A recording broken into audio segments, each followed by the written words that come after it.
Hi and welcome to Watch the Time and this bunch of watches. Okay, so what's this video about? We've just got a bunch of watches here. Well, it's about this. The Seiko SKX, it's been discontinued, it's big news, it's popular news. I can tell that just by the number of comments and views on my videos about the new 5KX, which is on my wrist at the moment. And so what I thought was I'd give you my alternatives to the SKX. It's been discontinued, so at some point you're not going to be able to buy them. At the moment, I mean, I bought one, or I bought three actually, but you know, you can get them at the minute, but I don't think that's going to last obviously forever. Whether that's going to last months, years, weeks, days, I don't know. So I thought I'd give you some alternatives, because in actual fact, when it comes to, especially if you want a 200-meter dive watch, you know, a certified ISO certified diver at a really affordable price, there's not a huge amount of choice, and there is one choice that I actually prefer. So we'll start off with my top replacement for an SKX, and that is the Citizen ProMaster Diver. Now you can obviously see there's lots of similarities. It is a Divers 200 certified watch, so it has all the features of such, the loom pip, the dots around the bezel, the the screw down crown, the screw down case back, yada yada, all of those things. So it is a properly certified dive watch. It's also got that kind of tool effect look about it. It's got lots of absolutely fantastic loom. You can buy it in all different guises. This one is what I call like the original one. It seems to be the standard one. This one is years and years old, so it's not been polished or anything. It's just worn. It's got loads of scratches on the acrylic crystal, or mineral crystal should I say, on this. Just see down there some scratches. It's been well used and abused. We've got the crown at the 8 o'clock position as opposed to the 4 o'clock position. Looks a bit funky. Some people call them lefties. They're not lefties, they're just more comfortable, and it gets the crown out of the way. You soon get used to setting up the watch and winding it and changing the time and date and things, and quite often I'll just flip the watch over when it comes to unscrewing the crown, because it's just more natural doing it that way, and then I can just wind it like that normally, and then when I go back to screw the crown, it's just easier to do it this way round. I mean, I can do it this way round, but it's kind of just a bit fiddly. You do get used to it pretty quick, but I find doing the crown up this way round is actually quite a chore, whereas this way round you just do the usual, back it off and then turn it, and then that goes in, locks in nice. These run the Miyota movement, so there's hand winding but no hacking. Similar quirks to the SKX. Obviously, you've got neither of those things. So this, in that case, at least you've got the hand winding. Not that it's relevant. The Miyota movement is, and the rotor is generally a little bit noisier than the SKX one. It doesn't bother me. It's not something I've ever heard and thought, oh, that's annoying. It's only if you shake it, put it up to your ear, you can hear the rotor whizzing round, and you kind of can sometimes feel a bit of rotor wobble, but I quite like that. You're connected to the watch. It's a mechanical thing. It's not a bad thing. The bezel is a 60 click bezel, not a 120 click bezel. It's not particularly satisfying, and it doesn't quite line up, but we're used to that with Seikos. But to me, it's the way this watch wears. It's the case shape, and I just really like it. The smooth lines, really nice, great beater tool watch. I've also got one of the special editions. This is a couple of years old special edition, so only 1,000 of these were made. It's called the Fugu. It's got a pufferfish inscribed on the back, but it's essentially the same watch but with a different face, a different crown. It's got a nice knurled big chunky crown, whereas that's the standard crown, and it's also got the ProMaster logo on the edge, whereas that hasn't, and it's got the blue coloured loom as opposed to the green coloured loom on there. Again, a really nice watch. And these are sort of produced every year. I think the latest version, there's loads of different colourways. You can get blue, green, Pepsi, all different ones. And I think now the latest limited edition ones of these are 2,000 pieces, whereas I say this is one of only 1,000 pieces in this colourway. Again, screw down crown, screw down case back, all the usual things. Lovely case design, fantastic watches. Then you've got watches in the Seiko range itself, and you've got obviously the 5KX that I'm wearing, it is a good alternative to the SKX. It doesn't tick the ISO diver certified box, but if you're not worried about that, it is a good option.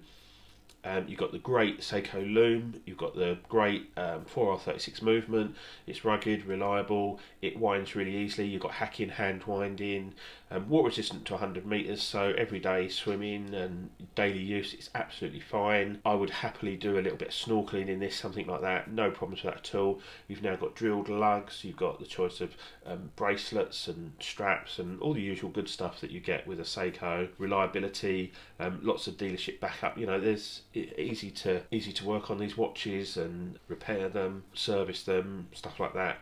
Again, you know, it's a great watch standalone, so you know, a great alternative to the SKX, the 5KX. Also in the Seiko range, we got the Baby Turtle. The reason I say the Baby Turtle over the Turtle is because I think the Turtle is just a little bit too big.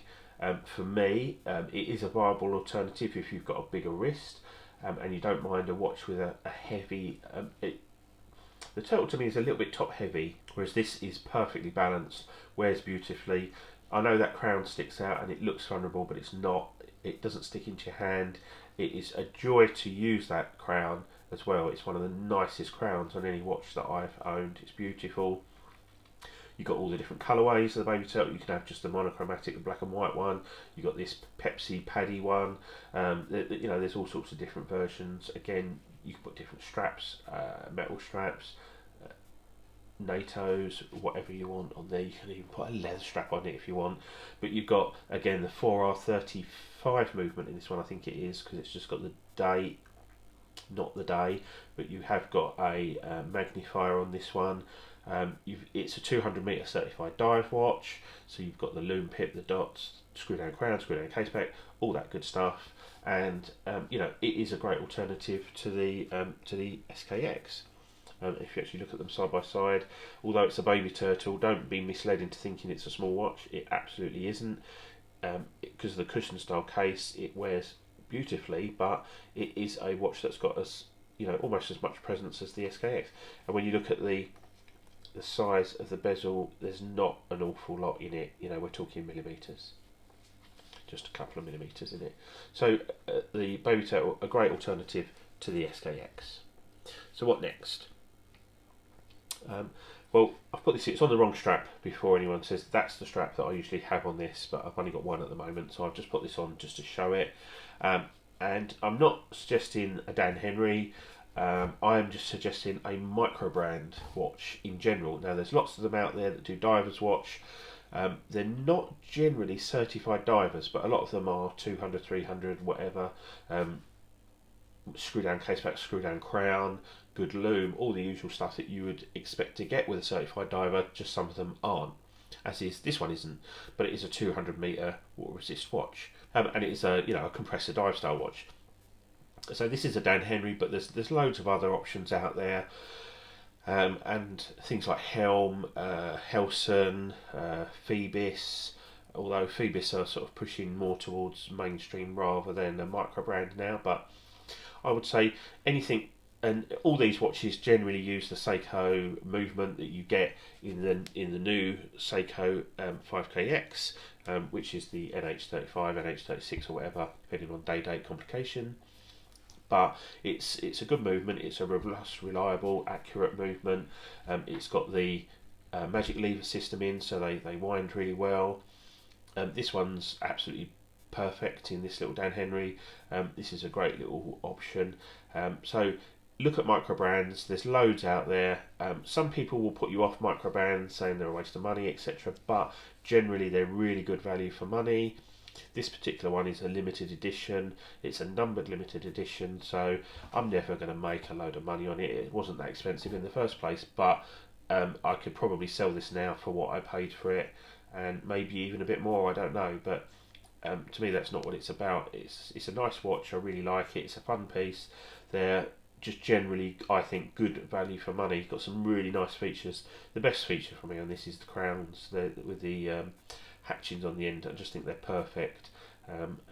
a great little watch. So don't discount the micro brands. Just have a look out, see what's out there, see what's on Kickstarter. If you like one and they're generally a couple of £100, just go for it, in my opinion. Next watch in the Seiko range, again, if you're looking at getting a certified Diver 200 watch, then you've got the Monster series. Now this is, in my opinion, the best Monster, which is the Gen 2, and it's purely on aesthetics. It really is a monster. It's a big, heavy watch. It's chunky. It's got little quirks, like little sharp bits here that will nip your skin and just remind you that it really is a monster. You've got the teeth, which they say were inspired by the mouth of a lamprey eel. Other people say shark teeth. So it's got different names, but from what I've read, it was if you look into the mouth of a lamprey eel, that's what it looks like. And I can see that 100%. You've got these, lovely stainless steel shrouds around it. Again, a great watch. You've got the 4R 36 movement in. I think the upgraded Monster, or the latest Monster, has the 6R movement in. I think, I'm not sure, but it's all smoothed out and more refined. I say, out of all the Monsters, I think this is the nicest one, and it's my favourite. But again, if you want a really nice, robust, reliable, certified dive watch, not too expensive, then this is a great option.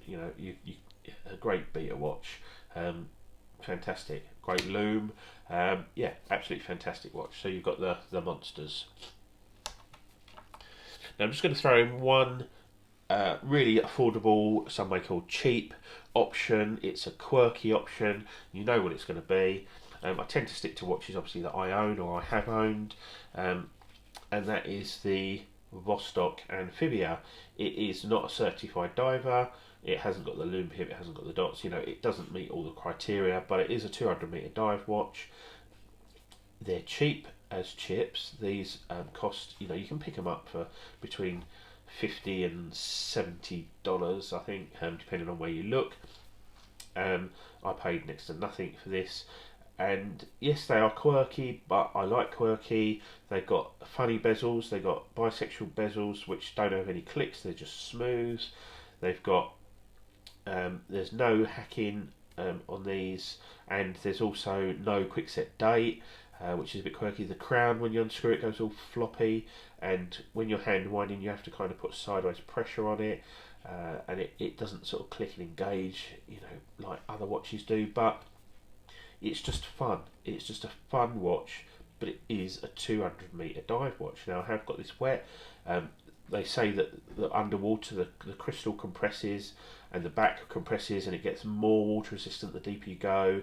And also, once you've set the timer bezel on land, and then underwater, once it's all compressed, that cannot then move. It kind of goes all stiff with the pressure of the water, and all these kind of weird quirky things. The wobbly crown is said so that if you knock the crown on something, it doesn't transfer the shock into the watch, and it shouldn't break. There's all sorts of weird and wonderful things about this. It doesn't have particularly good loom on it, but it is a fun. Mine's fairly accurate, and they can be regulated, and they're just fun watches. Not a lot of money. I absolutely love them. I've got the Vostok Amphibia. I've also got the Kommandersky, which is not part of this because it's not a diver. I don't think it's water resistant in any way, shape or form, but this one certainly is. Wears great, got a nice cushion case. A really great alternative to the Seiko SKX. So there you go, there's some alternatives to the SKX, including the new 5KX. Hope you enjoyed that. Like, subscribe, comment, and I'll see you in the next one. Cheers, bye.